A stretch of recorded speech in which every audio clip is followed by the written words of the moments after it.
Rakas v. Illinois, United States Supreme Court, 1978. Justice Rehnquist delivered the opinion of the court. Petitioners were convicted of armed robbery in the Circuit Court of Kankakee County, Illinois, and their convictions are affirmed on appeal.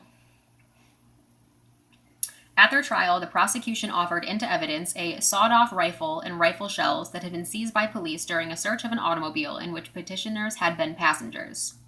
Neither petitioner is the owner of the automobile, and neither has ever asserted that he owned a rifle or shells seized.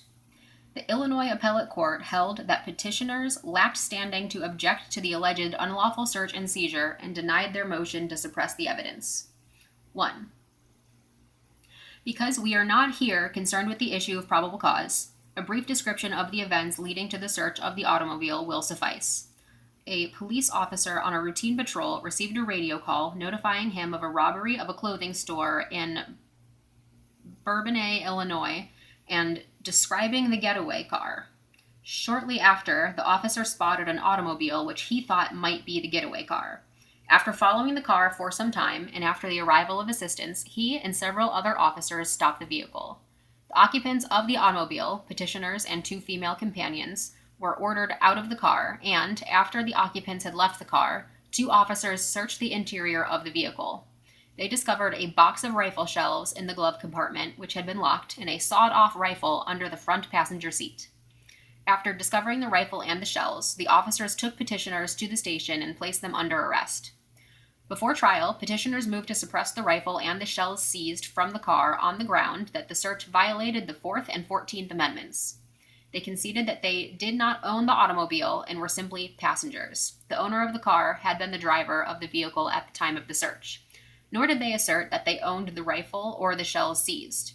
The prosecutor challenged petitioners standing to object to the lawfulness of the search of the car because neither the car, the shells, nor the rifle belonged to them.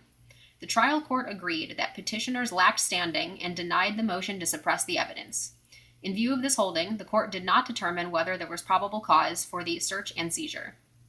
On appeal, after petitioner's conviction, the Appellate Court of Illinois, 3rd Judicial District, affirmed the trial court's denial of petitioner's motion to suppress because it held that, without a proprietary or other similar interest in an automobile, a mere passenger therein lacks standing to challenge the legality of the search of the vehicle. We reject petitioner's suggestion. The proponent of a motion to suppress has the burden of establishing that his own 4th Amendment rights were violated by the challenged search or seizure.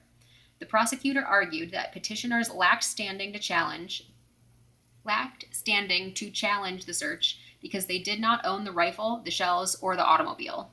Petitioners did not contest the factual predicates of the prosecutor's argument and instead simply stated that they were not required to prove ownership to object to the search. The prosecutor's argument gave petitioners notice that they were to be put to their proof on any issue as to which they had the burden, and because of their failure to assert ownership, we must assume, for purposes of our review, that petitioners do not own the rifle or the shells. 2. Petitioners first urge us to relax or broaden the rule of standing enunciated in Jones v. United States in 1960, so that any criminal defendant at whom a search was directed would have standing to contest the legality of that search and object to the admission at trial of evidence obtained as a result of that search. Alternatively, petitioners argue that they have standing to object to the search under Jones because they were legitimately on the premises at the time of the search. The concept of standing discussed in Jones focuses on whether the person seeking to challenge the legality of a search as a basis for suppressing evidence was himself the victim of the search or seizure. Adoption of the so-called target theory advanced by petitioners would, in effect, permit a defendant to assert that a violation of the 4th Amendment rights of a third party entitled him to have evidence suppressed at his trial. If we reject petitioners' request for a broadened rule of standing such as this, and reaffirm the holding of Jones and other cases that 4th Amendment rights are personal rights that may not be asserted vicariously, we will have occasion to re-examine the standing terminology emphasized in Jones.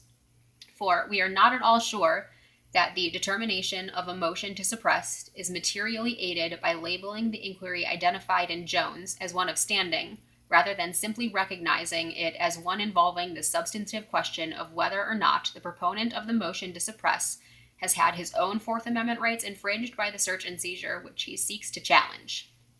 Subsection A. We decline to extend the rule of standing in Fourth Amendment cases in the manner suggested by petitioners. As we stated in Alderman v. United States in 1969, Fourth Amendment rights are personal rights which, like some other constitutional rights, may not be vicariously asserted. A person who is aggrieved by an illegal search and seizure only through the introduction of damaging evidence secured by a search of a third person's premises or property has not had any of his Fourth Amendment rights infringed. And since the exclusionary rule is an attempt to effectuate the guarantees of the Fourth Amendment, it is proper to permit only defendants whose Fourth Amendment rights have been violated to benefit from the rule's protections. There is no reason to think that a party whose rights have been infringed will not, if evidence is used against him, have ample motivation to move to suppress it. Even if such a person is not a defendant in the action, he may be able to recover damages for the violation of his Fourth Amendment rights or seek redress under state law for invasion of privacy or trespass. Conferring standing to raise vicarious Fourth Amendment claims would necessarily mean a more widespread invocation of the exclusionary rule during criminal trials. The court's opinion in Alderman counseled against such an extension of the exclusionary rule. Each time the exclusionary rule is applied, it exacts a substantial social cost for the vindication of Fourth Amendment rights. Relevant and reliable evidence is kept from the trier of fact, and the search for truth at trial is deflected.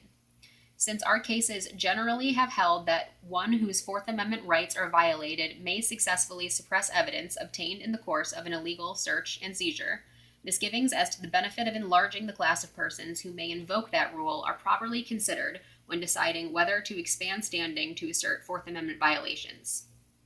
Subsection B. Had we accepted petitioners' request to allow persons other than those whose own Fourth Amendment rights were violated by a challenged search and seizure to suppress evidence obtained in the course of such police activity, it would be appropriate to retain Jones's use of standing in Fourth Amendment analysis. Under petitioner's target theory, a court could determine that a defendant had standing to invoke the exclusionary rule without having to inquire into the substantive question of whether the challenged search or seizure violated the Fourth Amendment rights of that particular defendant. However, having rejected petitioner's target theory and reaffirmed the principle that the rights assured by the Fourth Amendment are personal rights, which may be enforced by exclusion of evidence only at the instance of one whose own protection was infringed by the search and seizure, the question necessarily arises whether it serves any useful analytical purpose to consider this principle a matter of standing, distinct from the merits of a defendant's Fourth Amendment claim. We can think of no decided cases of this court that would have come out differently had we concluded, as we do now, that the type of standing requirement discussed in Jones and reaffirmed today is more properly subsumed under substantive Fourth Amendment doctrine. Rigorous application of the principle that the rights secured by this amendment are personal in place of a notion of standing will produce no additional situations in which evidence must be excluded. The inquiry under either approach is the same, but we think the better analysis forthrightly focuses on the extent of a particular defendant's rights under the Fourth Amendment rather than on any theoretically separate but invariably intertwined concept of standing. Analyzed in these terms, the question is whether the challenged search or seizure violated the Fourth Amendment rights of a criminal defendant who seeks to exclude the evidence obtained during it. That inquiry, in turn, requires a determination of whether the disputed search and seizure has infringed an interest of the defendant which the Fourth Amendment was designed to protect. We are under no illusion that by dispensing with the rubric of standing used in Jones, we have rendered any simpler the determination of whether the proponent of a motion to suppress is entitled to contest the legality of a search and seizure. But by frankly recognizing that this aspect of the analysis belongs more properly under the heading of substantive Fourth Amendment doctrine than under the heading of standing, we think the decision of this issue will rest on sounder logical footing. Subsection C. Judged by the foregoing analysis, petitioners' claims must fail. They asserted neither a property nor a possessory interest in the automobile, nor an interest in the property seized. And, as we have previously indicated, the fact that they were legitimately on the premises, in the sense that they were in the car with the permission of its owner, is not determinative of whether they had a legitimate expectation of privacy in the particular areas of the automobile searched. It is unnecessary for us to decide here whether the same expectations of privacy are warranted in a car as would have been justified in a dwelling place in analogous circumstances. We have on numerous occasions pointed out that cars are not to be treated identically to the houses or apartments for Fourth Amendment purposes. But here, petitioner's claim is one which would fail even in an analogous situation in a dwelling place, since they made no showing that they had any legitimate expectation of privacy in the glove compartment or area under the seat of the car in which they were merely passengers.